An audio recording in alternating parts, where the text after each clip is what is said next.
Fala pessoal, tudo bem por aí? Começando mais um episódio aqui do Mobverse, nosso podcast do nosso ecossistema aqui do mercado imobiliário. Quero mais uma vez agradecer a sua audiência, todos vocês que têm nos acompanhado nas plataformas digitais, no YouTube, no Spotify, no Instagram, enfim, no LinkedIn também. Nós iniciamos aí uma nova temporada do nosso podcast. Temos trazido pessoas ilustres e pessoas de relevância no mercado imobiliário, tá? Então hoje a gente vai ter um papo muito legal aqui. Quero novamente aqui pedir para que vocês então continuem seguindo a gente, continuem acompanhando a gente aí em todos os nossos conteúdos, para que a gente possa cada vez mais trazer conteúdos relevantes para todos vocês, tá bom? Hoje em especial a gente está aqui em Campinas e eu estou aproveitando aqui uma jornada operacional que a gente tem aqui. E a gente sempre, nessa trilha que a gente acaba andando aí pelo mercado imobiliário, a gente aproveita essa jornada para conversar com pessoas, que nem eu disse, relevantes e ilustres. E hoje eu estou aqui com a Isadora Moraes, que é a especialista do mercado imobiliário. Primeiramente, quero agradecer, Isadora, pela sua participação aqui com a gente no Imobverse. A gente já vinha tentando fazer essa gravação e hoje deu certo. Obrigado, viu? Obrigada, Magno. Obrigada pela oportunidade. Um prazer estar aqui falando desse mercado que é tão apaixonante, né? Muito. Falar sobre todos os atores aí, né? Vai ser um prazer. Aí, essa troca com você. Muito bacana. Legal. Isadora, o nosso público aqui da Imobverse é um público muito diversificado, né? A nossa audiência alcança desde profissionais de carreira, liberais do setor, como também pessoas que são apaixonadas pelo mercado imobiliário e também construtoras e incorporadoras que atuam conosco. E nesse caso aqui, eu queria começar esse nosso bate-papo aqui falando de uma coisa que eu acho muito importante no mercado imobiliário, que é educação. Porque um dos propósitos da Imobverse é transformando vidas no mercado imobiliário, e a gente também tem uma outra frase que eu gosto muito de falar, que a gente gosta de ensinar aquilo que a gente sabe fazer. Então, só que ensinar requer aprender. É uma frase que eu gosto muito que diz, né? Se você não é capaz de sentar para aprender, você não pode levantar para ensinar. E eu quero começar esse programa, inclusive, chamando a sua atenção sobre aprendizado, sobre conhecimento, porque você, eu não sei nem qualificar a sua formação e você é uma pessoa que gosta de estudar, gosta de aprender. Conta um pouquinho para nós aí essa questão da sua formação e de onde vem e o porquê dessa, vamos dizer assim, dessa paixão sobre o conhecimento e o estudo. Eu falo que a minha missão de vida é muito voltada a conhecimento e habitação. São os grandes pilares aí da minha vida que movem a minha existência, meu propósito. Então, eu gosto de conhecer muito a habitação para gerar impacto no mercado, na sociedade. A gente sabe o quanto a habitação é importante. Eu acho que ela até é subestimada, né? Porque eu falo habitação é muito ampla, né? Habitação é um direito. A habitação normalmente é a maior poupança de uma família, a grande decisão patrimonial de uma família. E na casa, o indivíduo constrói sua individualidade, a relação afetiva, de cuidado com os seus entes queridos. Então, é uma questão de identidade, representação. Então, eu acho que a gente subestima esse produto que a gente vende, né? Eu acho que ele poderia até ser mais explorado, né? O tamanho do valor que ele é. Eu trabalho há 23 anos nesse mercado, numa instituição financeira, então acompanhei tanto operações voltadas à habitação de interesse social, habitação econômica, quanto médio padrão. Então, eu tenho uma visão meio holística dessa questão do mercado. E isso me despertou. Eu já amo estudar, né? Isso aí já é de mim. Mas estar nesse lugar de tanta paixão, né? De eu estar tão envolvida na habitação, me fez olhar e querer estudar para entender, assim, o que mais a gente pode fazer por esse mercado, né? Sim. Então, na verdade, de tudo que eu vi na minha experiência prática, as pessoas que a gente atende, as consultoras que a gente atende, o público que a gente consegue atender, eu comecei a sentir uma inquietude, e eu falo que a inquietude, ela diz muito pra gente, né? Pra onde a gente pode ir. Então, eu ia nas entregas de empreendimento e eu via que tem um público que a gente não atende ainda, né? Que a gente precisa buscar atender. E aí, com isso, eu comecei a fazer minha jornada aí de conhecimento. Eu sempre quis fazer mestrado, por exemplo. Eu sempre fui muito focada na carreira acadêmica. Mas tive filhos muito cedo, então eu tive que aguardar um tempo aí. E uns 10 anos atrás, que as crianças estavam grandes já, minhas meninas, que hoje são mulheres, e aí eu comecei a fazer uma jornada buscando ter essa condição de fazer mestrado. Então, eu fiz 3 pós-graduações especificamente estudando políticas habitacionais. Então, tenho pós em gestão pública e governo, gestão pública e controladoria.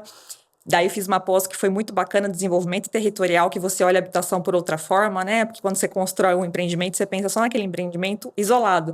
Mas ele é uma célula, né? Dentro de um Sim. bairro, dentro de uma comunidade. Então, essa questão do desenvolvimento territorial foi muito bacana olhar por esse lado. E aí, cheguei no mestrado, né? Eu concluí meu mestrado em arquitetura e urbanismo, que foi um grande desafio para mim, porque sou formada em direito, né? Eu não era da área. Só não era da área. Só não era da área, cheguei lá para aula de patrimônio, foi muito bacana. E isso é uma outra coisa que eu sou muito a favor no aprendizagem, mas essa questão da multidisciplinaridade, né? Sim. Eu acho que a multidisciplinaridade, ela agrega demais, então, por mais que tenha sido um desafio eu chegar numa classe de arquitetos, a troca que a gente fez foi muito bacana, a visão de mercado que eu tinha agregou demais. E aí concluí meu mestrado, estudei especificamente um empreendimento que foi feito por mulheres, através da reforma de um prédio que era comercial. Então, eu acho que isso são 2 coisas que a gente pode pensar em futuro da habitação, né? O primeiro, eu havia comentado com você, né? A demanda de mulheres cada dia é mais alta, né? O déficit habitacional, ele está mais concentrado e tem sido, né? Tem um viés positivo de concentração no público feminino e a questão de moradias em áreas centrais, que vai passar pelo retrofit. Então, meu mestrado, ele basicamente falou sobre Discorreu esses 2 sobre temas. esses temas. E eu continuo estudando, né? Adoro essas trocas. Então, o aprendizado para mim é como você falou, né? Eu acho que a experiência de mercado é muito importante, mas a experiência acadêmica, né? O ambiente de ensino, ele te ajuda a ter conceitos fundamentados, a ter um olhar ampliado. E, principalmente, uma coisa que a gente fala muito hoje é essa questão de você tomar decisões e fazer análises baseadas em dados e evidências, né? Então, quando você está no ambiente acadêmico, você não pode afirmar nada, né? Você tem que ter a referência, você tem que coletar dados com bastante seriedade. Você parte do princípio que você é um manipulador de dados, né? Sim. A minha orientadora falava, você está no laboratório. Então, assim, você tem que olhar tudo com muita imparcialidade. Então, eu acho que essa busca pelo conhecimento, ela agrega esse valor a uma experiência prática e com isso você consegue ser um profissional melhor, uma pessoa melhor para a sociedade que você vive, você consegue gerar mais impacto, né? Eu acho que um não poderiam viver sem o outro, né? Eu acho que o aprendizado não pode viver sem o mercado e o mercado não pode viver sem o aprendizado. Tudo é uma soma, né? E quando você fala dessa questão do aprendizado, né? Quando a gente observa toda essa questão do aprendizado, você falou aí 23 anos já trabalhando com esse mercado imobiliário, como que você enxerga, né? O quanto as pessoas, porque assim, você mostrou a sua paixão, né? A sua disciplina, e que nem você citou, mesmo depois, porque você tem quantas filhas? Eu tenho 2 filhas. 2 filhas. 2 filhas de 20 e 22 anos. Tive filha muito nova, me separei, então é até bacana, porque grande parte desse público de déficit habitacional são formados por mãe solo, e eu sou mãe solo, né? Então eu tenho uma defesa... Aí sim, muito enviesada. Enviesada, né? Já é mais enviesada. Esse público. Mas eu tive que aguardar, né, esse tempo. E muitas mulheres que se separam ficam aí, né, a cargo dos seus filhos. Hoje em dia se fala mais em guarda compartilhada, mas na época em que eu me separei isso não existia. Ainda bem que estamos evoluindo. Sim. Mas isso acaba interrompendo, né, muitas vezes a carreira. Carreira não tive opção, porque tinha que sustentá-las. Mas muitas mulheres interrompem suas carreiras, né? E o aprendizado não teria como conciliar. E isso foi um preço que eu tive que paguei com o maior prazer, porque eu amo minhas filhas, mas eu dei esse gap de, né, tive que fazer estacionar, né, essa questão de estudo. Naturalmente, até por uma questão de tempo também, e assim, né, que nem você falou, lá atrás, tava começando uma carreira, tava ali, tendo que desenvolver e não tinha como. Mas aí, como eu disse que nosso principal foco aqui também na Imob-Verse é transformar vidas no mercado imobiliário, eu acho que é interessante citar isso, porque quando você pega uma pessoa que vem já com uma carreira consolidada e buscar ainda aprender, eu acho que aí eu chamo a atenção de quem nos ouve, nos assiste, porque tem pessoas que acabam estacionando. Sim. Porque, né, tem pessoas que têm por propósito e às vezes por objetivo consolidar-se financeiramente. Eu tô tranquilo, eu tenho um bom salário, eu tô consolidado, eu tenho já um patrimônio, alguma coisa do tipo. e acaba se acomodando. Isso, obviamente, não é fruto apenas do mercado imobiliário, isso é em qualquer segmento, né? As pessoas. E eu acho que, primeiramente, eu acho que é citar esse teu exemplo, né? Para que as pessoas que estão, de repente, nos ouvindo, nos assistindo, e de repente falam assim, eu já sou formado, eu já sou isso, eu já sou aquilo. Nós vivemos uma nova era. E a nova era é o seguinte, ou você aprende ou você vai ficar ultrapassado. Sim. Né? Até tem uma vez eu vi uma história, eu sempre conto essa história, que é o seguinte, né? Imagine uma vez uma pessoa e sentou na mesa para discutir uma espécie de um feedback, vai? E aí pegou-se uma foto e mostrou para a pessoa assim, era um Monza 1992. A pessoa falou, o que é isso? Não, quero saber qual a sua opinião sobre esse Monza 1992. Nossa, esse é um carraço. Lá em 1992, quem tinha um Monza era um cara nobre, isso, aquilo, que não sei o que, era o carro, né? Falou, pois bem, você é o Monza. A pessoa não entendeu. Por quê? Porque você é o cara que se formou lá atrás, parou no tempo. O que é o Monza hoje? Não é nada. O que é o Monza do lado de um Tesla? Não é nada. Tipo, é uma sucata. Literalmente falando. Se não for colecionador, quem é que quer, né? Quem é que quer comprar um Monza? Então, você que está nos assistindo, está aqui. Eu já começo a falar um pouco desse exemplo da Isadora para dizer, nunca, eu não diria nem que nunca é tarde. Toda hora é hora. É oportunidade, né? Eu tô te falando isso porque para justamente usando esse gancho para te fazer a seguinte pergunta. Como que você observa dentro do mercado agora imobiliário essa evolução a nível de conhecimento? Eu acho, né, só voltando aí nessa questão, eu acho que no mundo corporativo a gente tem talvez essa questão que está sendo revista, mas que precisa ser mais olhada, que é a questão de que às vezes a pessoa realmente conseguiu chegar numa função que ela tem uma autoridade, né, uma responsabilidade, que atingiu os objetivos financeiros dela, e ela acha que aquilo é a solidez, né, aquilo garante a solidez e a manutenção da carreira dela. E eu acho que isso cada dia vai ser menos comum, né? Vai ser mais desafiador, você vai ter que se atualizar, tanto através de cursos, quanto através de conexões genuínas com essa troca. Sim. E eu acho que no mundo corporativo a gente falha, às vezes, nessa questão de ter uma função e achar que aquilo te garante, né? E aí, voltando à situação do mercado imobiliário, eu acho que é um mercado que a gente via falando, né? O mercado imobiliário começou a crescer no Brasil, né, a partir da criação do Banco Nacional de Habitação, que foi lá na década de 60, porque com isso, né, existiu o funding e uma forma de administrar. E aí eu brinco que a gente faz as mesmas coisas desde essa época, desde 1960, né? Então, muitas companhias cresceram, mas também a gente tem muitas companhias médias e pequenas, mas a gente ainda não tem muitas decisões baseadas em dados, uma coisa muito intuitiva, a pessoa que sabe construir, que faz conta.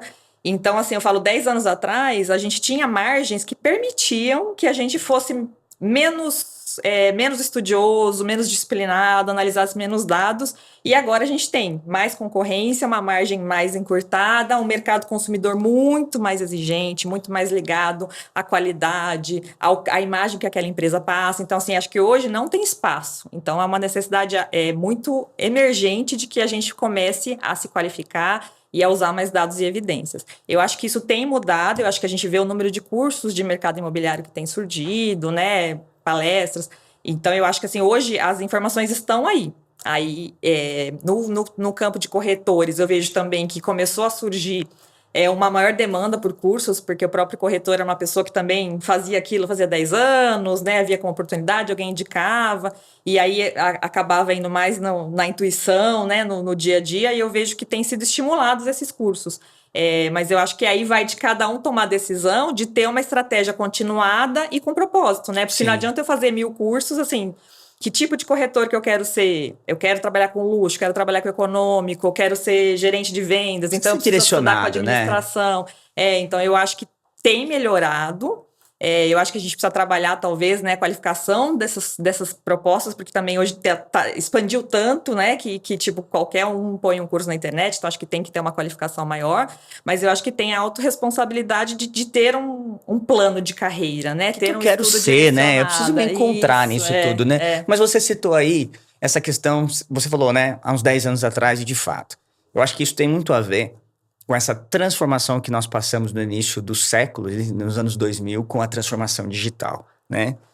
Porque todo mundo começou a ter voz que até então antes não tinha. Sim. Então, até os anos 2000, a gente detinha, assim, algumas empresas, algumas construtoras e incorporadoras que dominavam o mercado e nós operávamos no método, né? Eu diria que eu particularmente, embora o Minha Casa Minha Vida, ele seja uma continuidade melhorada do que já existia, mas houve uma transformação, sem dúvida nenhuma, com certeza, né?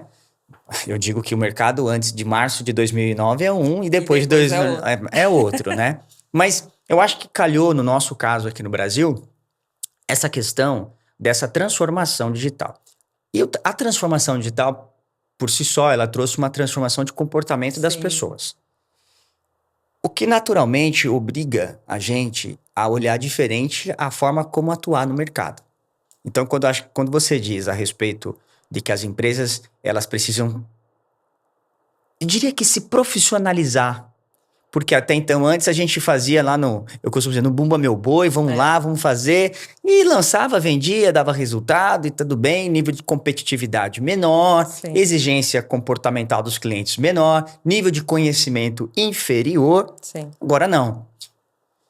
Uma vez que cresce a competitividade, literalmente por uma questão, eu acho que, né, a gente vai falar sobre isso também aqui, eu acho que é legal, é que assim, eu acho que muito desse crescimento do mercado se dá muito pela disposição de crédito que passou a ter, porque até então você não tinha crédito disponibilizado de tamanha forma como tem hoje, cada vez mais melhorando essa questão de crédito, de funding, não somente de diversas formas no mercado, né? Funding diversificado, funding público, né? O Minha Casa Minha Vida, poupança, fundos, outros ativos do mercado imobiliário que começaram a fomentar isso, né? Fundos imobiliários externos, né? Vindo para o Brasil e enxergando no Brasil esse potencial, né? De atuação com o mercado imobiliário. O que eu quero dizer é o seguinte, evoluiu. E aí é aquela história, sabe? Tipo assim, ó, o jogo ficou mais complexo. Sim. Então, se não houver essa preparação, essa análise, a margem que antes você tinha, né? Hoje você pega incorporadoras que atuam no econômico, né? Antes você fazia, eu lembro, até um fato curioso, lá em, por exemplo, 2010, 2008, a gente ia fazer permuta de um terreno para econômico, a gente falava em 15%. Às vezes 16%, 18%. Porque você tinha um custo barato de construção, você tinha né?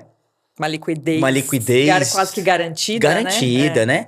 Agora, por exemplo, no econômico, se você fechar um terreno mais de 10%, você não fecha a conta, né? Venda, né? Naquela época, você fazia venda, muito pouco você fazia marketing, porque vendia, você tinha assim uma demanda reprimida ali e vendia. Então você tinha uma série de situações que permitia, agora não, e o nível cresceu. Então quando você fala das empresas se preparando, é extremamente importante justamente para que ela possa... o jogo ficou mais complexo. Eu costumo até dizer uma coisa, Isadora. Eu acho que existem 3 tipos de consultoras, empresas no mercado imobiliário. Eu diria até talvez uma quarta, mas é o seguinte. Existe aquela que ela é big company e ela é aquela seguinte, né? Ela só quebra se ela fizer desculpa a expressão, uma cagada muito grande, né? Ela tá ali, ela tá na B3, ela tá consolidada, ela tem expansão, ela tem atuação nacional, ela tá consolidada em termos de governança, ela tá consolidada em termos de estrutura, pessoas, gestão, ela tá ali, tá funcionando, ela tá consolidada. Eu diria que tem aquelas tradicionais, aquelas que têm mais de 10, 15 anos de atuação no mercado, mas que parou no tempo. Então são aquelas construtoras que têm uma longevidade de mercado, estão atuando muito tempo, mas continuam fazendo a mesma coisa que faziam lá nas décadas passadas. E existe um terceiro viés aí, que são aquelas construtoras no modelo startup que estão vindo com todo um processo, que estão vindo com toda uma dinâmica, que é uma dinâmica disruptiva, olhando para dados, olhando para a inteligência artificial, que é a bola da vez, olhando para a gestão de pessoas, olhando para para análise mais específica de custo, olhando para mercado, olhando com muito mais visão de comportamento do cliente do que propriamente pega um terreno, vê quanto que cabe e põe para vender, né? Isso não viés muito disso. E eu falo que como que a gente vai manter isso tudo no mercado, né? Ou seja, as pessoas acabam não tendo aí se o mercado se essas empresas mais tradicionais não tomarem cuidado, elas vão ser engolidas não só pelas grandes, que elas não vão conseguir crescer mais, mas por quem está chegando. E aí tô falando isso porque é o seguinte, eu vou pegar um gancho desse histórico de pessoas e de mercado que a gente tem para te fazer uma pergunta quando você citou lá da década de 60, 70 lá, quando há 60 anos a gente está fazendo o mesmo método. Como que você enxerga déficit habitacional no nosso país? E qual que é a sua leitura? Como que a gente vai fazer para poder suprir tudo isso? Qual que é a sua leitura? Você que é uma pessoa que estuda, porque a gente produz e chega no final do ano, parece que a gente... sabe aquela história? Puxa, andei, remei, Tô no mesmo lugar. e tô no mesmo lugar.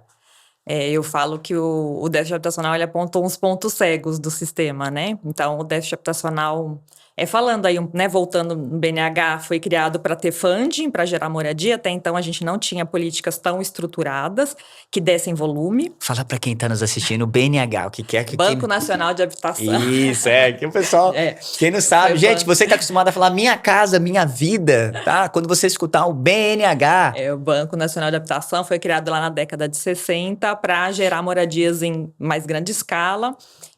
Só para vocês terem uma ideia de produção, né? A gente fala hoje que a gente tem 6,2 milhões de déficit habitacional no país, e esse número vem meio que fletado já há muito tempo. Teve um viezinho de alta agora de 2021 para 2022, muito provavelmente reflexo da pandemia. Para vocês terem ideia, o BNH, ele partiu do mesmo fundo de recursos, que é o fundo de garantia. Então, por isso que eu falo que a gente faz a mesma coisa desde a década de 60, porque a gente continua com dois grandes funding, que é a poupança e o fundo de garantia. Então, tanto o fundo de garantia também é de 64, quanto o Sistema Brasileiro de Poupança e Empréstimo, que a gente fala que é SBPE, que é quem financia as operações de médio e alto padrão, também são dessa época. Então, nessa década de 60, houve essa grande questão que, na época, a gente podia chamar de disruptiva para o mercado financeiro, que é a criação de duas fontes de recursos que garantissem escala para a produção habitacional. Então, com isso, também as consultoras passaram a conseguir fazer em maior, né, número. Então, assim, algumas consultoras também, naquela época, conseguiram crescer, porque até então, se você não tem recurso, eu falo que a habitação, ela depende muito de macroeconomia e de políticas de fomento, que é justamente isso, fomentar crédito, né? Então, o BNH durou 21 anos, aí até a década de 80, ele produziu 4 milhões de unidades. Mas uma crítica que existia para o Banco Nacional de Habitação é que ele atendia mais média e alta renda. Ele não conseguia atender a base do déficit. Né? Quando o BNH deixou de existir, a Caixa Econômica Federal assumiu esse sistema aí, e todo o legado do BNH. Ficaram aí mais de 10 anos sem uma política expressiva. Em 2009, a gente teve o Minha Casa Minha Vida. 2009, até hoje, o Minha Casa Minha Vida já produziu mais de 6 milhões de unidades. Então, assim, ele já produziu muito mais em menos tempo do que o BNH foi feito. E o Minha Casa Minha Vida, ele passou a tentar explorar essa base da pirâmide, que são pessoas que ganham até 3 salários mínimos, que até então a gente não tinha política para elas. E foi o que deu esse boom. Foi o que deu esse boom. Então, eu falo assim, grande parte das consultoras que abriram capital foi depois disso. Sim. Né? Então, assim, Minha Casa Minha Vida, como você falou, né? Mercado até 2009 era um. E após 2009, passou a ser outro, né? Muitas companhias, tantas grandes companhias, muitas abriram capital a partir disso, as que faziam econômico, quanto muitas empresas que eram pequenas e médias, empresas de pequenos construtores regionais conseguiram ampliar aí seu faturamento, né? E conseguirem estar nessa média, né, no que você categoriza como as empresas médias mais consolidadas. Então, Minha Casa Minha Vida, ele veio para isso. O objetivo foi tentar focar o déficit. E, como você falou, é inegável o que ele fez, né? Porque a gente começou a ter produtos para 0 a 3 salários mínimos.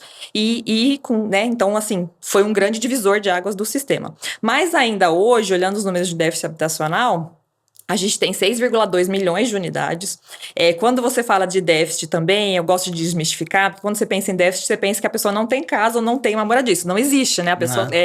As pessoas que não têm casa, seriam os moradores de rua, eles não estão computados por esse déficit, porque o déficit habitacional, do jeito que a gente calcula hoje, ele é calculado pela Fundação João Pinheiro, uma fundação de Minas, que usa dados do Censo IBGE. do PNAD, que é a Pesquisa Nacional de Amostra de Domicílios. Então, a partir desses dados, a Fundação João Pinheiro pega toda essa coleta de dados e faz esse cálculo. E aí ele divide o cálculo em pessoas que têm coabitação, então um número maior de pessoas, né, que eles consideram lá o que seria factível dentro de uma metragem.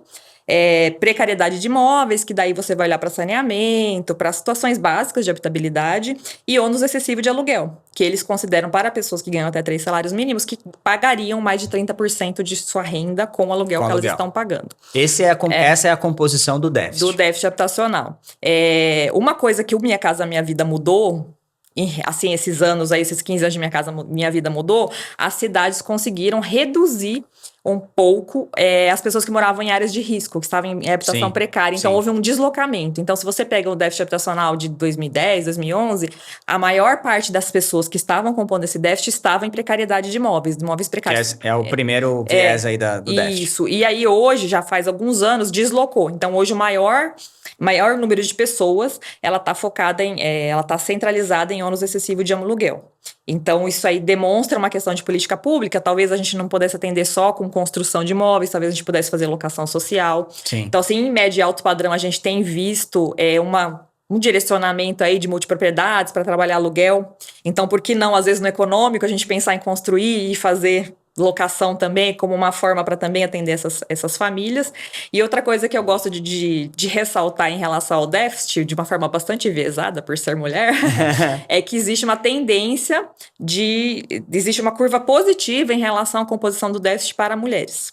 Então, o déficit habitacional, ele tem gênero, 62%, quase 63% do déficit habitacional no Brasil, dessas 6 milhões de pessoas aí, são mulheres. E ele também tem cor, 65% dessas pessoas são pretas e pardas. Então, assim, né, sempre eu gosto de fazer essa intersecção. Esse recorte é muito importante. Esse recorte é muito importante. Mas vamos lá. Você falou dessa categorização, digamos assim, do déficit. Vamos trazer essa leitura aí. Você falou da primeira categoria, que é as pessoas que vivem numa situação de forma precária de moradia, que é esse déficit que você disse que no início da década passada conseguiu se deslocar através das habitações econômicas, começando lá atrás com o famoso 0 a 3, depois falou faixa 1, aquela coisa e tudo mais. Vamos primeiro focar nesse ponto aqui. É o ponto em que muitas da execução para alcançar isso, houve muito subsídio, né, do governo para poder trazer esse tipo de moradia do 0 a 3. Né? Eu lembro que lá até quando começou em 2009, o 0 a 3, as prefeituras, aquela parceria que tinha para poder fazer com a Caixa Econômica Federal e para poder atender esse tipo de moradia. E normalmente, eu lembro até, eu tinha que fazer uma pesquisa. Tinha um termo lá dentro do documento que você tinha que fazer um trabalho técnico-social para poder identificar quem eram as famílias que tinham que ser deslocadas lá para aquela moradia, porque as pessoas iam nas prefeituras, faziam os cadastros e depois, à medida em que ia aprovando os projetos, aquelas pessoas iam sendo deslocadas e tudo mais. Infelizmente, eu conheci muita gente que não precisava, tinha amigos meus que não precisavam, eu comprei um apartamento, aonde? Lá aí mostrava o condomínio, eu falei, mas aquilo lá é um 0 a 3, como é que você comprou? Né? Mas enfim, esse não vem ao caso aqui. Essa questão da moradia precária, que é para aquela renda mais baixa, isso você disse que no começo tivemos assim uma evolução que a gente conseguiu deslocar essas pessoas para lá. Nessa pesquisa que teve, você tem conhecimento de dados em que diz que a gente ainda está... Porque 6,2, vamos imaginar, quanto desse 6,2 é nesse primeiro nível, você sabe? Da precariedade? Se eu não me engano, está em 15%, 20%, né? Inverteu. Quase 50% é coabitação, ônus excessivo de aluguel, e aí uma fatia menor de precariedade. Antes era o inverso, porque o Minha Casa Minha Vida, que focava em 0 a 3, as prefeituras direcionavam, elas direcionavam os beneficiários segundo critérios estipulados, E aí, obviamente, elas tentaram deslocar as pessoas que estavam em moradia de risco, que tinham algum dano ali à vida, né, para esses lugares. Então, você vê o reflexo da política habitacional, porque é muito importante, né, que as pessoas sejam removidas aí de áreas de risco ou de situações que estão aí ofendendo a integridade da sua saúde, né, tipo, gerando uma iminência ali. Mas a gente tem muito a fazer ainda, né? Hoje então, em torno de 20% desse déficit, mais de 1 milhão de pessoas ainda estão. Então existe, vamos lá, falando de déficit hoje no Brasil, a gente tem mais de 1 milhão de moradias que precisam ser disponibilizadas, digamos assim, para atender esse público que hoje foi mapeado aí pela instituição lá de Minas. Chama a Fundação João Pinheiro. João Pinheiro, beleza. É isso. Tá. 50% agora é a questão de aluguel. Isso. Que as pessoas de alguma forma estão comprometendo aí em torno de 30% ou mais. Mais de 30%. Mais de 30%, do seu aluguel, e daí eles entendem que para essa renda até 3 salários mínimos, com certeza, é muito alto, né? Tá. E aí discute-se tanto de produção de moradias quanto outras formas, né? Como eu falei, locação social, que é algo que... Locação social em outros países, na Europa, né? É uma coisa que existe. Aqui no Brasil eu tenho visto algumas iniciativas privadas e públicas de gerar locação social. Então, tanto a prefeitura compra um parque público e aí ela destina para os beneficiários, quando eu estou vendo algumas iniciativas privadas também de tentar viabilizar, né? Então, uma construtora viabiliza lá a construção do prédio e daí contrata uma organização para fazer uma locação. Vamos lá, falando desse modelo, vamos pegar esse modelo de locação social, porque uma vez eu fiz uma reunião com um prefeito de uma determinada cidade, e ele me falava sobre isso. Eu achei muito interessante na época, porque ele falou assim, olha, a prefeitura tem um terreno aqui, eu quero achar alguém que possa vir construir um prédio, mas ao invés de eu alocar 200 famílias, eu quero fazer o quê? Eu quero alocar as mesmas 200 famílias para um aluguel, mas que depois isso possa virar uma recorrência, daqui a 5 anos eu trazer outra família, e eu usar esse prédio, ao invés de alocar 200 famílias para o resto da vida, eu usar aquilo para ir acomodando de acordo com a evolução das famílias, que elas vão crescendo, eu vou literalmente permeando com que essas pessoas... Se fosse um degrau, né? Exato, né? Porque assim, a gente tem que ensinar a pessoa, não dar o peixe, mas ensinar a pescar, então olha...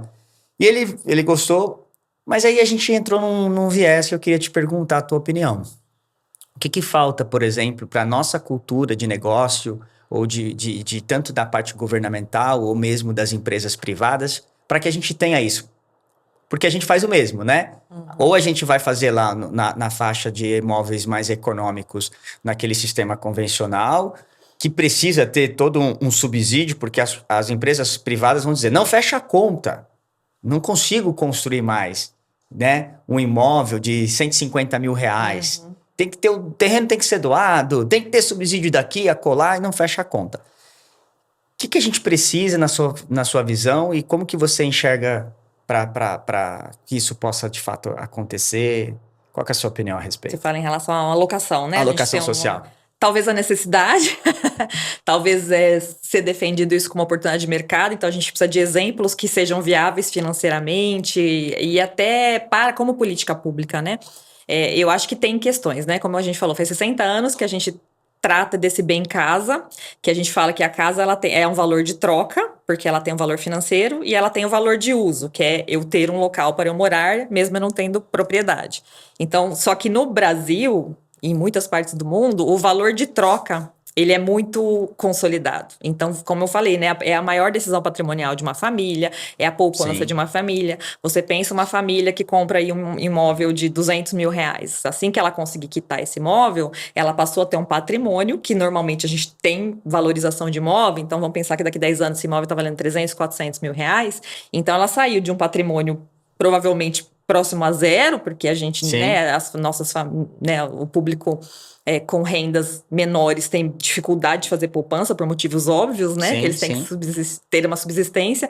Então, se você pensar em 10 anos, a pessoa sai de um patrimônio de 0 para 400 mil reais. E isso é muito enraizado na nossa cultura, né? A gente vê muito moradia como valor de troca, e a gente falava até no começo que eu falo que é subestimado, né? Eu acho que a moradia tem um valor intrínseco muito maior. Então, eu acho que tem essa questão cultural. As políticas habitacionais, elas sempre foram focadas em construção de moradia, Dias, tem um viés macroeconômico, né? Porque a gente sempre fala, a indústria da construção civil, ao construir, ela gera empregos, gera impostos, o morador que vai morar lá vai passar a consumir, vai se fixar na cidade. Então, assim, é um produto muito complexo, porque ele envolve muitos atores, envolve muitas camadas da sociedade, muitos fornecedores, são muitos stakeholders, né? Sim. Então, é um produto bastante complexo. Mas eu acho que na linha do tempo, como tem essas iniciativas, então eu estou vendo parcerias públicos-privadas para locação, eu estou vendo iniciativas de prefeituras tentando viabilizar projetos piloto, Sim. e eu estou vendo até iniciativas de empresas de terceiro setor tentando fazer né, uma iniciativa similar a essa, e eu acho que a hora que a gente tiver essas células que funcionam, aí Vai o mercado replicar. começa Tem que alguém arriscar, né? Exatamente. A hora que vê que alguém foi lá e enfiou a cara lá e meteu o pé na jaca. Porque quando você tem né, vou pensar numa consultora, né, ela tem um mercado, ela tem um modelo de negócio que tá dando certo, que ela consegue se planejar, ela tem controle sobre aquilo, ela tem fornecedores, a equipe dela tá preparada. Ela vendeu, né? Ela transferiu o ativo lá para a pessoa, ela fica só com recebível. Então, assim, é uma situação que está equalizada. Para você mudar, talvez nem seja essa mudança. Talvez a pessoa que constrói não vai fazer, mas talvez surjam construtoras que queiram trabalhar só com locação. Sim. Assim como hoje a gente tem consultoras especializadas em retrofit, né? A pessoa que está acostumada a construir, né? Tipo, só construir vertical, construir em massa, ela não quer mudar para retrofit, por exemplo, porque ela teria que mudar totalmente sua linha de produção, sua qualificação técnica, né? A sua escala. Então, hoje eu vejo, por exemplo, na linha de retrofit, que é uma coisa que eu acho que também vai crescer, tem consultoras que se especializaram naquilo e ela faz só aquilo. Então, talvez comece por empresas que estejam do início e surjam já nesse contexto de fazer locação. Mas aí, vamos lá. Quando você fala sobre isso, a gente tá falando, é aquela história, né?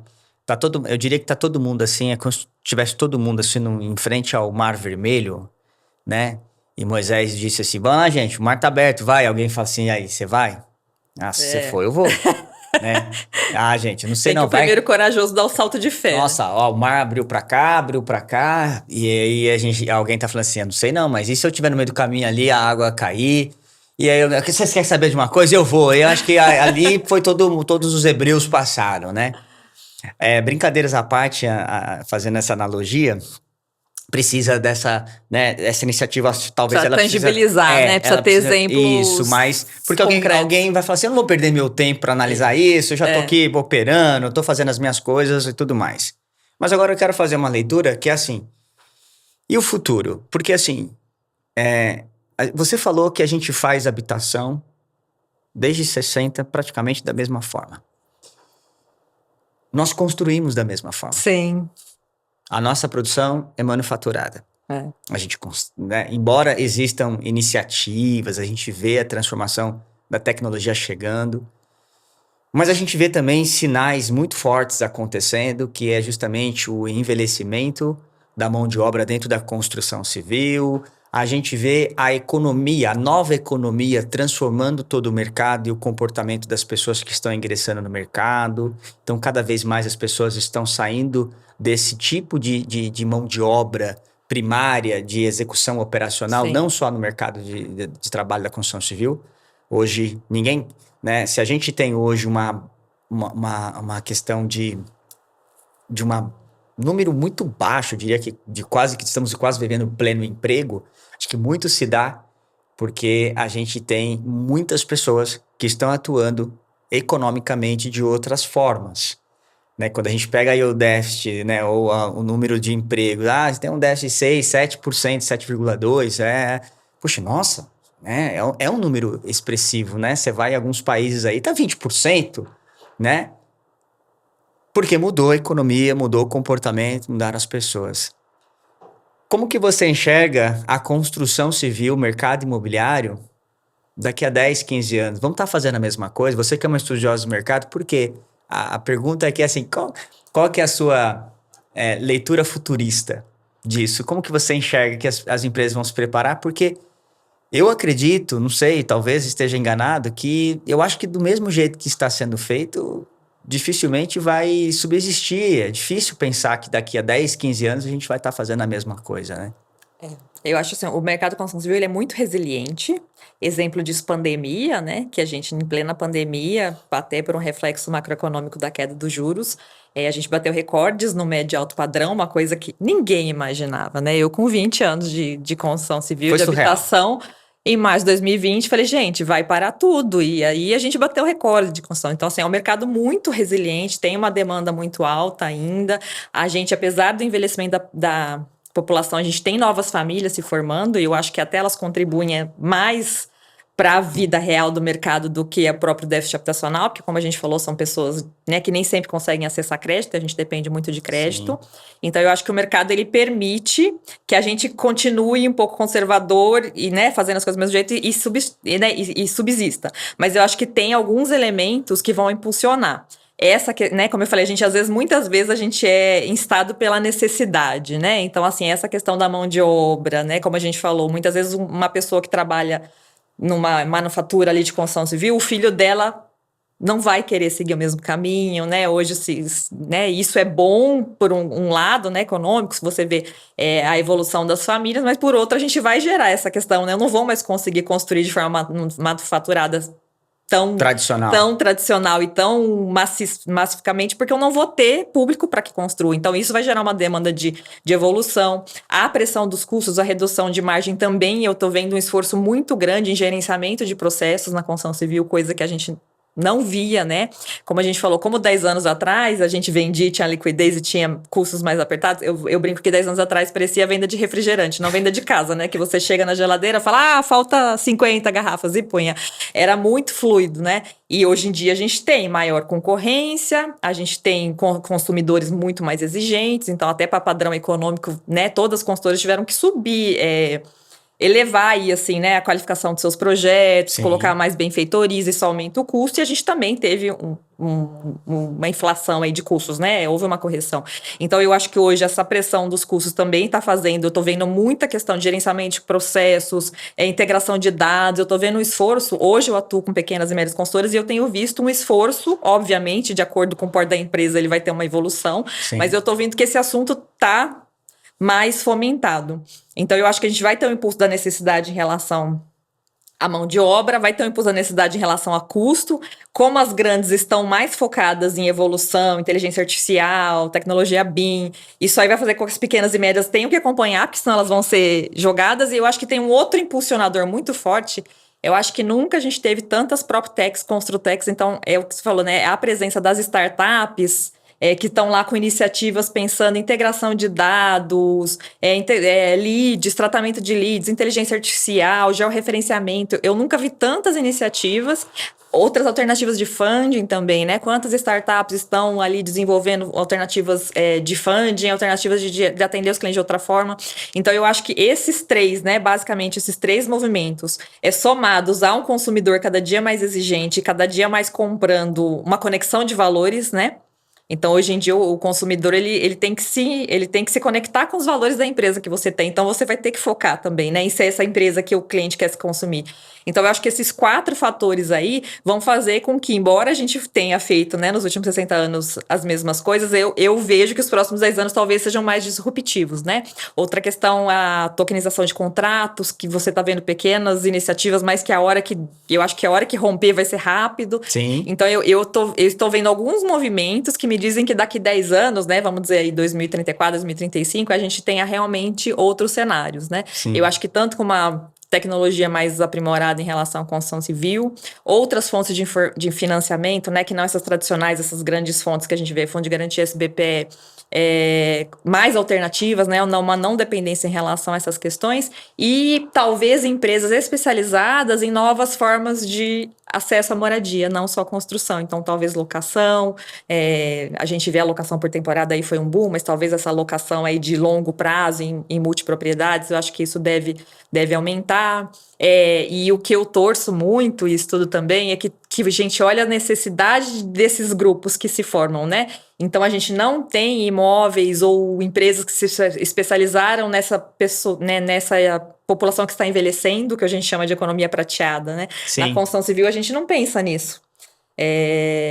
e talvez necessidades em mulheres, né? Então, assim, tanto o déficit habitacional é formado por mulheres, quanto o anuário da ZAP, que agora saiu em maio, ele mostrou essa preponderância de mulheres tanto para a intenção de compra, 54%, quanto para a intenção de aluguel, 67%. Então, assim, se as mulheres estão predominando no mercado, eu tenho que olhar necessidades, a minha comunicação tem que ser voltada para ela, né? Eu tenho que entender a necessidade de uma mulher.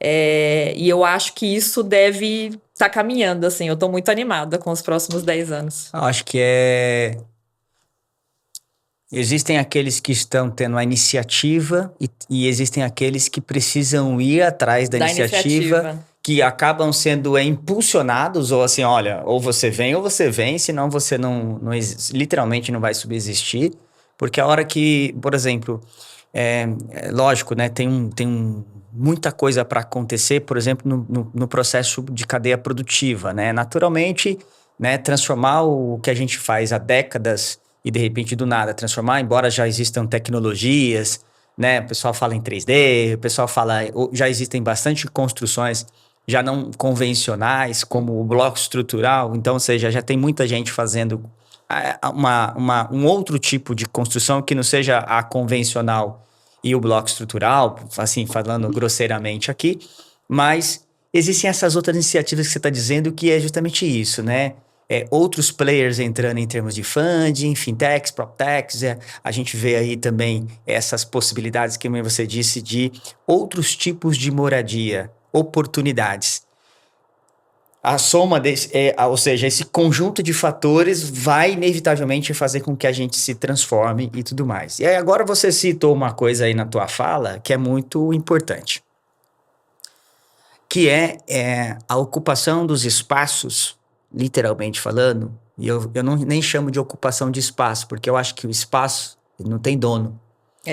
Quando alguém fala assim, eu discordo da frase quando alguém fala assim, as mulheres estão ocupando os espaços delas. Eu falo, peraí, mas desde quando o espaço tinha lá uma nomenclatura que era, isso aqui é o espaço da mulher, isso aqui é o espaço do homem. Não, isso aqui existe o espaço.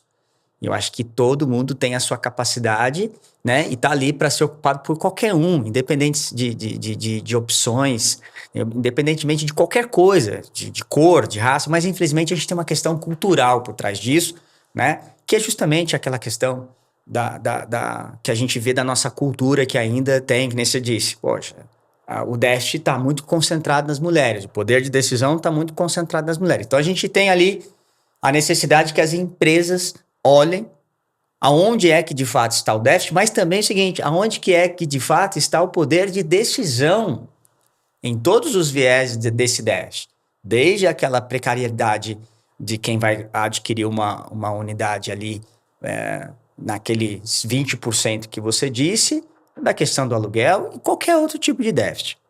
Como que você enxerga, então, na sua visão, com essa atuação que você tem com o mercado de construtoras, incorporadoras e profissionais, as mulheres no mercado imobiliário, as mulheres na construção civil? Porque começou a ter, eu diria que não é que elas passaram a ocupar espaços, eu acho que elas começaram a ter protagonismo, né?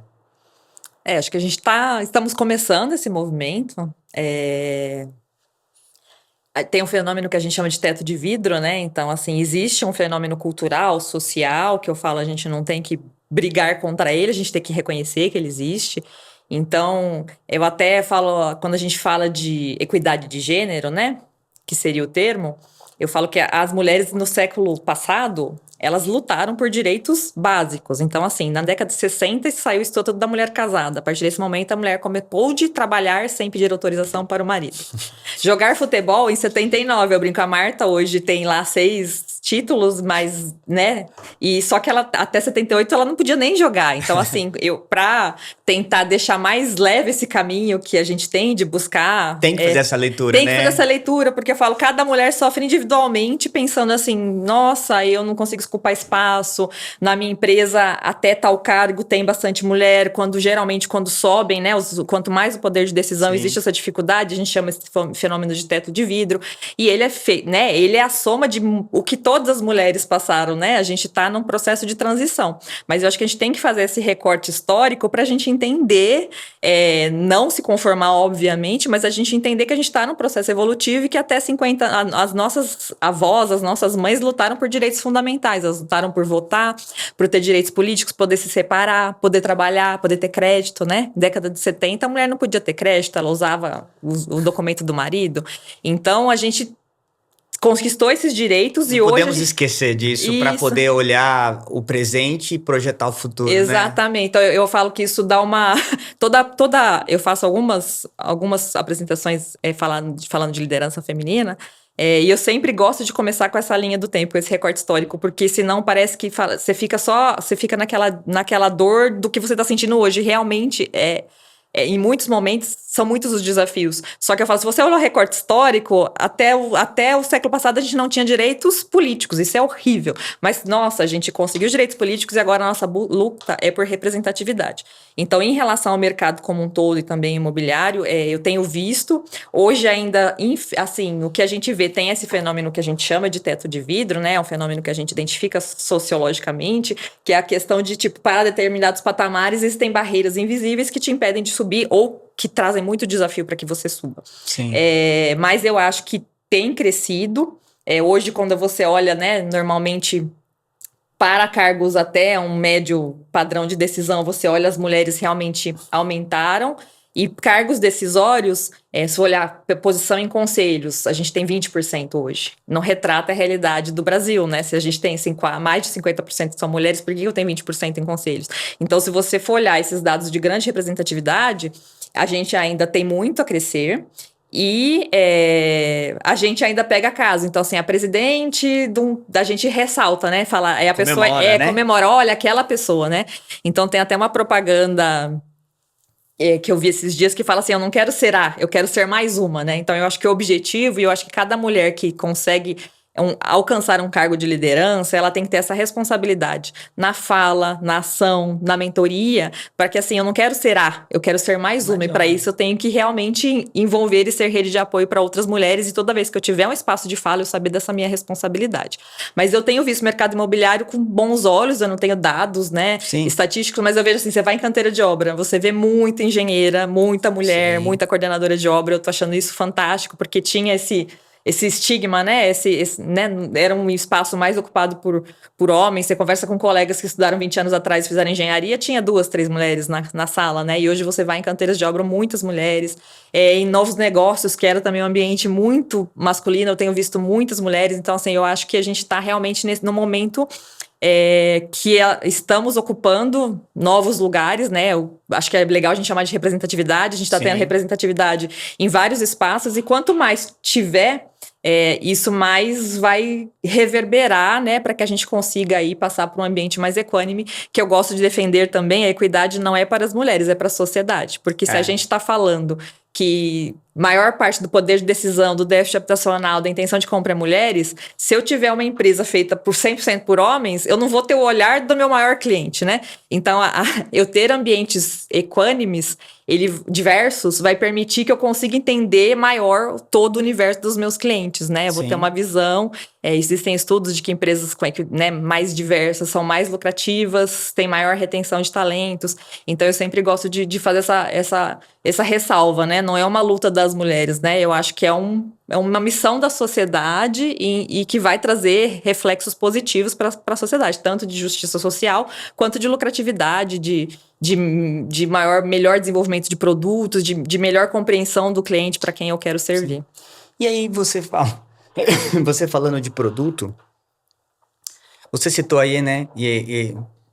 O que é muito interessante, o que eu acho que é o barato do mercado, o que é gostoso do mercado, porque você citava, né, dentre algumas coisas da sua fala, a gente falava da importância de olhar essa macroeconomia, olhar essa macro tendência de comportamento e tudo mais. Quando você olha isso, a gente tem nos últimos anos, agora, vamos falar de 10 anos para cá, uma mudança de comportamento muito grande em diversos sentidos, né? Essa equidade, quando a gente fala de equidade de gênero, como você bem colocou, que são pessoas lutando, brigando pelos seus espaços, pelas suas conquistas e tudo mais. E quando a gente fala de comportamento das pessoas, no que diz respeito a déficit ainda, estou muito pegado no déficit, porque quando a gente fala de déficit, a gente fala de moradia, mas para atender moradia, tem uma série de fatores. Agora há pouco falamos da necessidade de como que a gente vai construir para as pessoas isso. E o comportamento também dita, e aí pegando um pouco do seu mestrado, que também foi em arquitetura, né? O tipo de moradia tem mudado.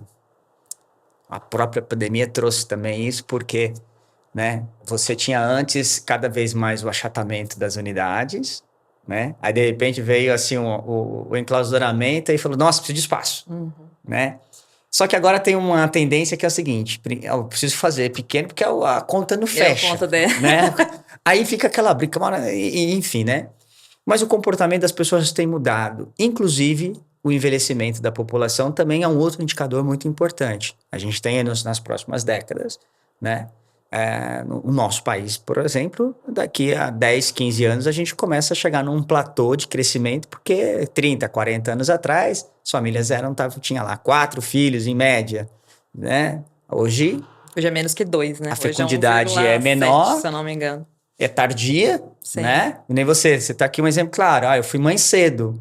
Hoje tem ainda pessoas que que acabam tendo filhos mais cedo, mas não é como antigamente, a quantidade é muito menor, o que demonstra que lá na frente vai ter um reflexo. O envelhecimento é outro. E não só envelhecimento, mas como a expectativa de vida que aumentou. Hoje você vê pessoas de 60 anos economicamente ativas. Antes você não, 60 anos você tinha que estar já na cadeira de balanço lá no final do dia. Como que você enxerga, do ponto de vista arquitetônico, vamos assim dizer, os tipos de moradia? Você acha que isso vai... você acha que o pessoal vai atacar muito essa questão da geração de prata? Você acha que a gente vai continuar tendo essas moradias no que diz respeito a, por exemplo, você vai nas grandes cidades, você tem lá os estúdios, mas no interior a legislação já não permite tanto, porque tem que ter uma vaga de garagem, tem aquele desafio todo. Mas queria ouvir um pouco a sua opinião a respeito dessa tendência arquitetônica do ponto de vista de tipos de moradia. A gente falou de tipos de atendimento. Vamos aluguel social para atender, mas como é que o pessoal vai continuar construindo isso? A gente vai ter demanda para todo mundo? Você acha que vai mudar alguma coisa? É curiosidade agora, viu?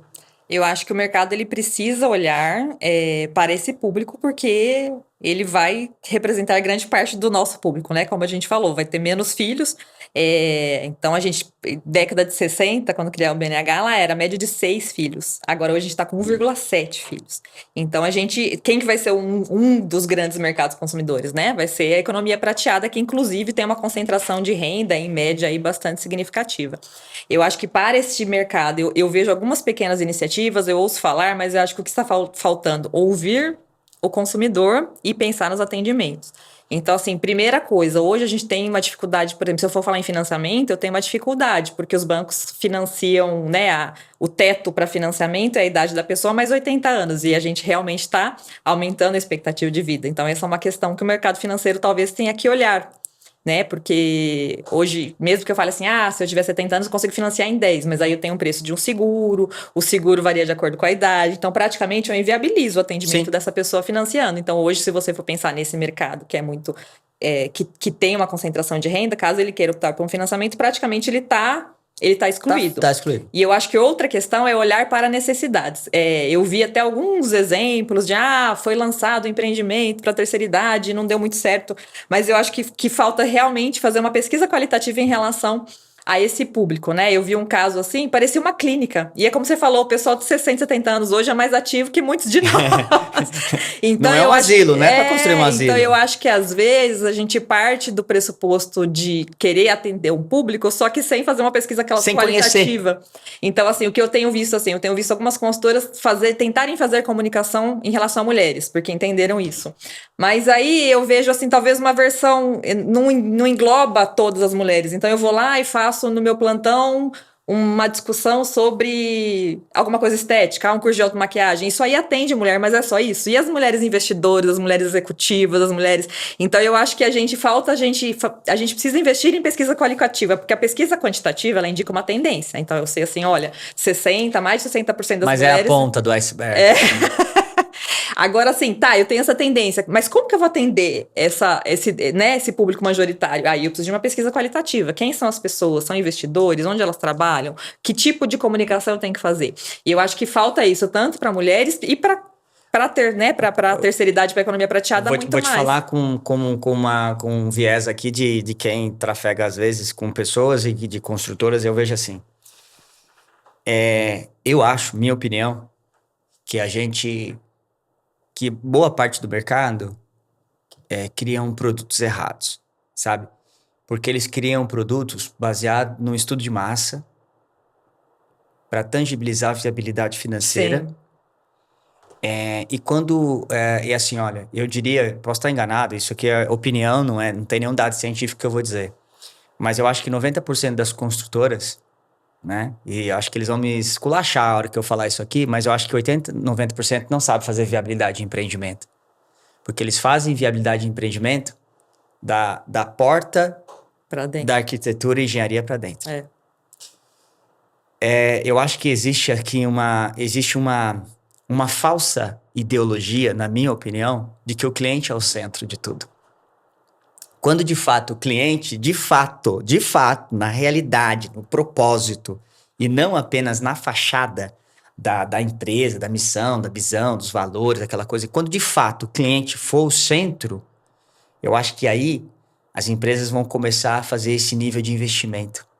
Quando você fala de pesquisa mercadológica, de qualitativa ou mesmo quantitativa, eu diria para você que é novo para o mercado imobiliário. Sim. Mas pesquisa de sondagem de solo faz-se há muito tempo. Porque na cabeça cartesiana de quem desenvolve produtos para o mercado, eu não posso ter um risco de contaminação de solo. Eu não posso ter o risco de aumentar o custo da fundação porque o terreno é areoso, ou ele tem algum outro tipo, né, de questões da terra em si. Eu tenho que fazer uma fundação lá de 30 metros, vai inviabilizar. Quanto custa uma sondagem de solo? Quanto que custa um impacto de vizinhança? 20 mil. Quanto custa uma pesquisa qualitativa? 50 mil. Nossa! 50 mil reais, é dinheiro jogado. Não sei o que. Aí eu falo, o sucesso do empreendimento está onde? Porque nada vai existir se não houver um investimento em quem vai comprar. Porque você não desenvolve um produto para você. Você desenvolve um produto para o cliente. Então, vou dar exemplo. Você quer ver uma coisa que eu acho absurdo, ainda em dias atuais? É nós fazermos projetos em que a gente define o local assim, espaço multiuso. Aquilo é a chancela, a homologação, na minha opinião, da incompetência de você estudar o cliente. Porque você, quando fala espaço multiuso, é a mesma coisa que você fala assim, quer tomar alguma coisa? O quê? Qualquer coisa. Não, se você não souber o que você quer tomar, se você não souber o que você quer ser da sua vida, da sua carreira, do seu negócio, sabe? Tipo assim, desce da cadeira. Mas por que eu quero dizer isso? Quando você fala da qualidade, então assim, eu acho que o que falta é as pessoas falarem assim, por que eu tô construindo? Por que eu tô incorporando? Pra quem? Né? Pra que eu tô fazendo aqui, desenvolvendo esse projeto? O VGV é importante? Lógico, o que faz uma empresa se sustentar é o VGV, eu sei, é a última linha, ninguém vai negar isso. Mas um dia a gente fez Vou dar exemplo. Enquanto a gente continuar olhando o nosso negócio do ponto de vista de custo, a gente vai ver preço. A hora que a gente começar a olhar os negócios, né, a nível de propósito, a gente vai enxergar valor. Então, o custo te vai chegar preço, o propósito vai te chegar valor. E eu vejo que o custo que as pessoas muitas vezes olham, literalmente cegam as construtoras incorporadoras a olhar o cerne da questão. E o cerne é o seguinte, é o cliente. O que ele quer?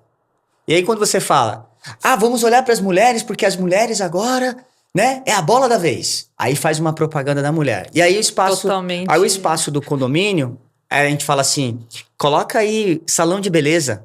Peraí. Será que essa mulher tem tempo para descer lá no salão de beleza? Lá no espaço que criaram para ela? Não, sabe? Ela quer... Agora, se você for lá e fazer um espaço para ela trabalhar desenvolver a habilidade dela. Ela é uma digital influencer, ela é uma youtuber, ela é uma empresária, ela precisa fazer uma conexão, ela precisa fazer uma reunião, ela não precisa, sabe assim, ela não quer fazer unha no condomínio que ela mora. Sabe assim, ela quer o quê? Ela quer ter relações. A mulher, ela passou a ter muito mais conectividade com as pessoas. Então, o que ela quer? Se ela quiser fazer a unha, não é a comodidade do condomínio. Ela quer ir no salão de preferência dela, que tem uma experiência, que tem uma conexão com pessoas. Se ela tiver um espaço em que ela pode usar aquele espaço para desenvolver suas atividades. Então, assim, é entender, será que ela quer mais fazer o quê? Será que ela quer fazer unha dentro do condomínio? Ou será que ela quer ter um espaço para poder fazer uma reunião online, uma videoconferência? Eu diria que colocar uma televisão igual essa daqui, que a gente está vendo aqui nessa mesa, colocar uma televisão dessa daqui num espaço e dizer para a mulher, olha, você que tem uma ocupação, você que trabalha, você que chega em casa de repente à noite, quer chegar mais cedo na sua casa, no seu condomínio vai ter um espaço para você terminar a sua jornada, porque a jornada não termina 5 horas da tarde, 6 horas da tarde. Ela chega em casa, ela tem que fazer outras coisas também e ela ainda tem que, às vezes, trabalhar. Tem uma reunião às 7 horas da noite, mas ela, puxa, eu tenho que ficar no escritório até mais tarde. Ah, não, eu posso ir para o meu condomínio, porque lá eu tenho um espaço que eu posso utilizar, tem uma televisão de 70 polegadas. Então, acho que falta essa sensibilidade, né, de ver e não apenas olhar a ponta do iceberg e falar assim, ah, é isso. Né? A qualidade que você disse. Então, acho que tem essa quando você fala de tendência, até para geração de prata, né? Não é construir... Não é construir uma clínica. Uma casa de repouso. Vai pensar em mobilidade, circulação de cadeira de roda, e esse povo quer produzir, né? Então, até em relação... E eu falo, isso aí parte do pressuposto, eu falo de centralidade do cliente, hoje se fala muito de centralidade do cliente, né? Só que eu acho assim, ela existe realmente ou estou usando ela justamente para ter para colocar na minha missão, na minha visão, nos valores, lá no meu material institucional? Porque se ela existe realmente, eu vou fazer uma pesquisa com quem é esse público, né? Eu vou fazer uma pesquisa qualitativa. Em relação a essa economia prateada, eu tenho um exemplo aqui em Campinas que eu acompanho. Tem um grupo de professores da Unicamp que se organizou para fazer um cohousing. E eles, para mim, foram um grande exemplo do que... Explica só pro pessoal. Que é cohousing. Cohousing existe muito na Europa, né? Mas é um lugar em que uma comunidade vai ter essa moradia coletiva, né? Em que vai conviver aí de uma forma estruturada e organizada. E eu os conheci porque eles me procuraram tentando uma linha de financiamento. Obviamente não consegui atendê-los por todos os motivos que eu falei, de financiamento e tudo. E eles queriam multipropriedade. E também a gente não conseguiria fazer isso, né? Através de uma estrutura de financiamento. Mas, assim, a forma como eu fui acompanhando, virei admiradora do projeto. Legal. E fui acompanhando. E aí, para mim, estudar o que eles estruturaram podemos ali trazer enquanto no podcast comunidade, aqui vamos trazê-los. Desculpa te interromper, mas já me veio a ideia aqui. Vamos não, trazer. Muito legal. Eu sou super a defensora. São um grupo de professores da Unicamp. E aí, eles contrataram um terreno. Eles têm uma forma de decisão totalmente democrática. Então, assim, 100% das decisões são tomadas em grupo. Legal. E eles estruturaram a vila. O que eles querem? Eles querem se conectar com a comunidade. E o cerne dessa vila de casas que eles construíram é um espaço multiuso, em que eles vão fazer o quê? Compartilhar o conhecimento. Porque essas pessoas são doutores, professores, eles querem continuar transmitindo conhecimento, porque isso é a vida deles, então a gente vai voltar para a história do conhecimento do aprendizado, né? Então, assim, o centro da estrutura de casa que eles fez, dessa comunidade, é um centro em que eles querem compartilhar conhecimento com a comunidade e eles querem conviver. Então, veja, né? A gente está partindo de um pressuposto de que eles querem um lugar de clínica, que vai ter lugar para um ambulatório embaixo, e esse grupo não, eles querem continuar produzindo, eles querem continuar causando impacto na sociedade, são muito vinculados a questões socioambientais, então usaram uma arquitetura totalmente que respeita ali os padrões do ambiente, as configurações do terreno, casas médias de 100 metros quadrados. Você tá falando aí, tá vindo um monte de coisa na minha cabeça. Totalmente sustentável, sabe? N questões socioambientais ali no terreno, essa convivência com a população. Então eu falo, olha só, olha como a gente às vezes parte de pressupostos superficiais para achar o que o público quer, né? E a hora que você vai olhar uma experiência real, E eu gosto muito de olhar uma experiência particular que deu certo para tentar replicar. Como a gente falou que vai acontecer com a locação, o meu mestrado foi em cima de um retrofit que deu certo. Porque eu falei, eu quero olhar o que deu certo num caso particular que se matou para viabilizar. É possível, né? E tentar identificar isso para eu tentar falar pro pessoal, olha, vamos replicar dessa forma?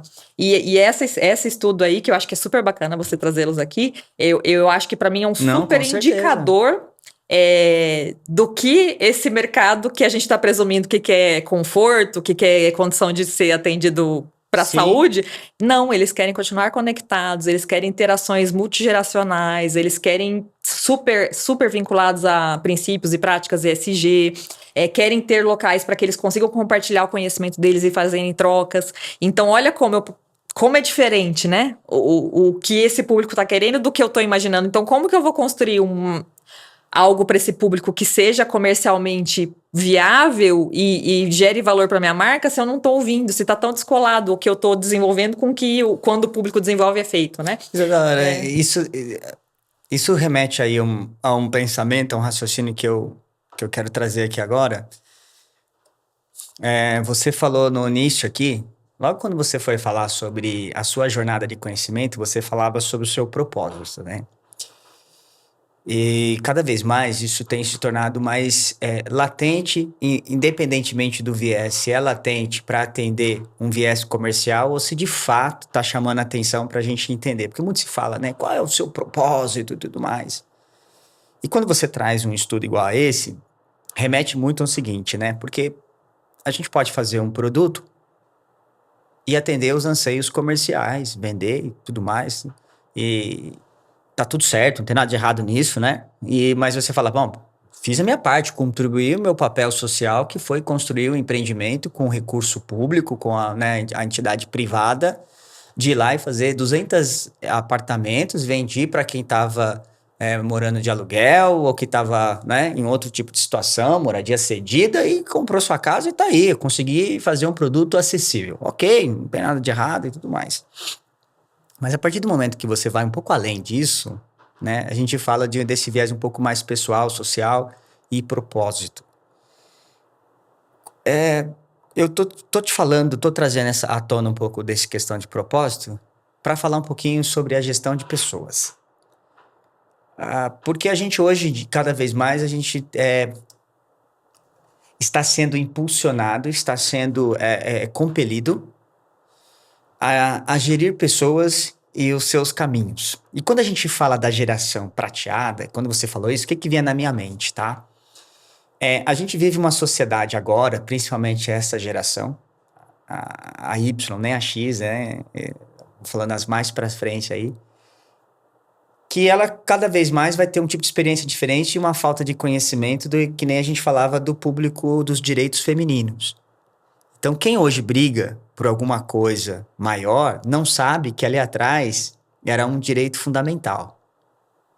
Quase que de existência, brincadeira à parte. E aí, o que acontece? Essa geração mais nova, né, ela tem essa dificuldade, eu diria que assim, embora tenha toda à sua disposição, né, mas é uma geração eu diria que tem a comida, mas não tem a fome. Porque tem tudo à disposição. Essa geração prateada, ela tem um conhecimento, né? Que você chega hoje numa pessoa de 50 mais, 60 anos e vai conversar, se você souber conversar com essa pessoa, você fica horas e horas e aprende tanta coisa, porque as pessoas têm uma história de vida e um conhecimento e elas estão economicamente ativas hoje que você vê isso, né? Como que você enxerga, na sua opinião, em relação a toda essa questão de estudo, em relação a desenvolvimento de pessoas, gestão? Como que você vê o mercado, ou você como profissional do mercado? Porque tem se tornado difícil fazer gestão de pessoas, porque agora a gente tem assim, uma questão mais pulverizada de comportamentos, de anseios, de requisições de direitos. Como que você vê gestão de pessoas? Eu acho que é o cerne, né, de qualquer organização. É o que solidifica a sua cultura organizacional. E eu acho que tem sido realmente um desafio, mas talvez um desafio eu vejo como oportunidade. Porque a gente vive hoje realmente em ambientes multigeracionais, né? Então, tanto você tem os millennials, né, de que a gente faz parte. Então, assim, a gente com 15, 16 anos, a gente sabia que a gente queria crescer, a gente viveu com esses sonhos dos nossos pais, né? Mas com maiores dificuldades do que os nossos pais e avós para conquistar as coisas, Sim, né? com certeza. Então a gente é um grande grupo de sofredores. Mas a gente tinha essa coisa de trabalho, de ambientes profissionais, e a gente não falava em fit cultural, a gente não falava em engajamento. E eu vejo minhas filhas e os amigos, eu convivo muito com essa geração, porque minhas filhas têm 20 e 22 e minha casa é muito frequentada por esse público. E eu vejo que eles falam hoje realmente assim, como eles vão procurar emprego, eles falam, eu não sei se eu engajo com esse produto. Então a gente fala em fit cultural, isso virou um termo, mas assim, para eles isso é uma coisa muito natural. E eles têm essa coisa muito de se conectar com os valores da empresa, com o produto da empresa. Então, assim, por mais que seja uma dificuldade para nós millennials, que a gente nasceu assim, a gente tinha que pagar boleto, construir um patrimônio, sustentar a família, né? Então, o crescimento profissional para nós tinha um peso bastante grande, né? Era uma coisa que a gente já iniciava a vida com isso. E hoje a gente tem uma geração que tem mais acesso a informações e tem mais essa coisa de valores. Mas eu acho que é uma grande oportunidade, né? Porque essa mescla, né? Eu acho que, assim, nada que é muito radical é possível e nenhuma visão unilateral também é construtiva, né? Então, eu acho que você pegar esse comprometimento, né? Essa questão mais passional dos millennials em relação ao trabalho, com essa geração que busca valor, que busca propósito, mais a geração, né? A geração mais velha, que tem um conhecimento enorme. Então, eu acho que assim, o segredo da gestão de pessoas continua na diversidade, né? Quanto mais multigeracional for sua empresa, talvez seja mais desafiador você construir ali, né? Organização, um organograma, você ter estratégias e planejamento. Mas, por outro lado, se você souber explorar isso, mais rica vai ser a sua empresa em termos dessa matéria-prima essencial que é o ser humano, né? Que nem você falou, é como ter uma empresa 100% de homens. Ou 100% de uma geração de 30 homens brancos de 30, 40 anos. É totalmente limitado, né? O que ele pode oferecer. Porque não tem como você não estar num lugar e você ter a visão do outro. Você pode até tentar, mas é diferente a experiência, né? Mas eu acho que gestão de pessoas é um grande desafio, mas eu vejo como uma grande oportunidade. Eu acho que os grandes desafios, né? Tirando tudo que a gente falou, mas falando em mercado como geral, eu acho assim uma empresa que realmente tem uma cultura que seja tão sólida que você consiga ver ela replicada em todas as pessoas que compõem ali aquela equipe, independente da geração que elas se encontram, né? E conseguir explorar o potencial, né? E a troca, e até ter um ambiente que permita, eu acho que isso é um grande desafio e para as corporações. Você tem um ambiente que respeita o contraditório? Ou você, né, só quer ser validado, ou, né? Você tem reuniões e pontos de controle para realmente ouvir todas as visões, reconhecer erros, corrigir rápido os erros, ouvir diferentes visões, ou você tem reuniões só para validar o status quo, né? O que a autoridade ele exerce. Eu acho que isso, para mim, é o grande desafio e eu acho que é a grande virada, sabe? Eu falava disso essa semana, inclusive, né? Que a gente não tá... Infelizmente, acho que o ambiente corporativo, a gente ainda tem uma cultura que a gente vai para reunião e tem dificuldade de ouvir o contraditório, né? Sim. E quando a gente ouve o contraditório, você tá falando isso de mim? Fica pessoal, né? Nossa, você viu o que a pessoa falou? Sabe, assim, a gente não tá ainda maduro, por isso que eu acho que essa diversidade é importante, porque ela ajuda a gente a desenvolver essa habilidade de tratar as diferenças, né? As contradições, independentemente de qualquer situação, né? De qualquer modelo que a gente possa falar assim, né? Então, tipo assim, até quanto, né? As pessoas estão preparadas para ter esse comportamento, né? E acho que eu falei de gestão por causa justamente disso. Porque a gente quer construir um negócio baseado... É como a gente construir um produto e aí alguém der uma opinião e fala, não gostei. Mas você gostou por quê? Eu até falo, né? A partir do momento que a gente escolhe o nome de um empreendimento, ou desenha ele arquitetonicamente, ou dá um nome pro produto, aí eu falo, gente, desculpa, a gente não tá discutindo aqui na mesa gosto. Né? Eu já diversas vezes já fiz isso, né? E às vezes alguém vem perguntar, o que você acha? Eu falei assim, olha, não é o que eu acho. Isso vende? Isso atende o cliente? Isso tá conectado com o público final? Porque é isso que, de fato, é o que tem que ser discutido, né? E a gestão das pessoas, ela vem antes disso, porque a partir do momento que você tem uma equipe, né? Literalmente diversificada, né? Sabe, nós estamos preparados para sentar na mesa e ter uma mulher decidindo e um homem submisso. A gente está preparado para equidade de gênero. A gente está preparado para sentar numa mesa e ter uns 60 a mais. Nossa, 60, tiozinho. Ah, que isso, vai contratar um senhor? Não, peraí. Estão preparados para ter uma mesa diversificada? Porque eu acho que o grande sabor das coisas é justamente a gente conseguir enxergar a tudo e a todos sem o viés do que, tá bom, mas no final sou eu que decido, né? Sim. Pô, Isadora, um papo muito gostoso. Eu acho que quem tá assistindo em casa vai ouvindo no carro, assistindo o nosso podcast, deve ter gostado muito. Eu acho que você trouxe aqui desde de questão aspiracional, educativa, de resiliência da sua carreira, que é de chegar depois de tempo, já numa fase de uma executiva de mercado, ter que voltar, eu não diria voltar, mas retomar, né? Literalmente, que é um pouco diferente, né? Porque nunca parou, né? Mas você nunca parou, sempre manteve ali ativa. Mas eu acho que é teu exemplo de resiliência, sua leitura de mercado, essa leitura relacionada à visão qualitativa de mercado, a ter um olhar mais clínico para o mercado, tanto de quem é o mercado ou do que ele está gritando, né? E não somente, olha, tem uma pessoa gritando, mas está gritando o quê? Não é só quem está gritando. Então, ou seja, aí a questão do que você trouxe da sua visão qualitativa, da sua visão em relação àquilo que nós precisamos fazer e aspiracionar para poder suprir as necessidades. Enfim, quero agradecer você aí por esse papo aí, muito prazeroso e muito objetivo aí para não só para o mercado imobiliário, muito embora o nosso podcast tenha esse viés, mas para o mercado como um todo, tenho certeza que vai ser muito útil. Obrigada, agradeço demais a oportunidade. É um assunto que eu sou extremamente apaixonada. Eu virei mulher fazendo, estudando habitação. Eu brinco que eu sou tão apaixonada que eu falei, estudando habitação e fazendo habitação, eu aprendi a habitar no meu próprio corpo, que é um grande desafio, né?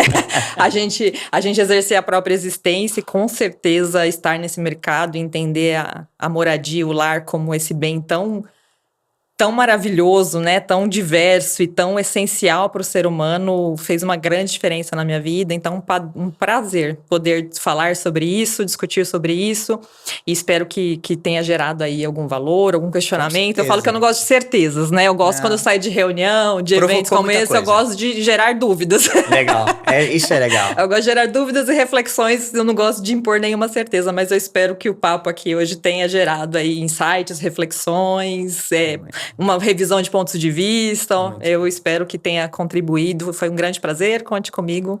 Obrigadão. Eu que agradeço aí e espero que a gente possa voltar mais vezes aqui e vamos trazer lá os professores. Vamos. Pra gente conversar sobre isso, que vai ser muito interessante. Vai ser incrível. Obrigada. Bom, pessoal, olha só. Foi aqui, bati um papo hoje com a Isadora, falando um pouco do mercado imobiliário, obviamente, mas também falando sobre todo aí um comportamento de mercado, de economia, de funding, de déficit habitacional, de gestão de pessoas, de estudo, né, de carreiras. Eu acho que isso é muito importante para vocês que estão assistindo, tá?